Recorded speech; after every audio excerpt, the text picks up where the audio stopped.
Have you heard of the concept of yin and yang? Essentially, it is the juxtaposition of opposites to create balance.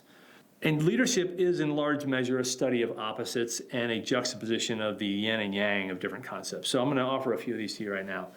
We talked about servant leadership before, which if you think about it, leadership usually means top of the pyramid, servant usually means bottom of the pyramid. The concept of servant leadership flips those two on their ends, but essentially that's a juxtaposition of potential opposites. The next pair I would offer to you is bold humility. How in the world can those two coexist? Boldness is to step in, and humility, it's not about me.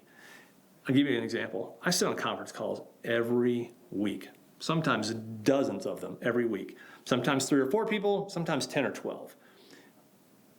The WellRun Calls have someone who is facilitating the agenda, keeping things moving, action items are getting taken care of, new items are being discussed, and there's an action item for the next week's call. But sometimes you get on the call and it feels leaderless. And when that happens, I'm not the one who's supposed to be leading the call, but I'll step in.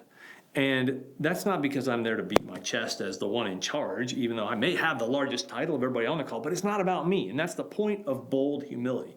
Boldness says, where there's a need, I step in. Humility demands, it's not about me. So in a conference call with 10 people and everyone wondering who's in charge and how are we going to get there and why are we wasting our time, I just step in and start asking questions.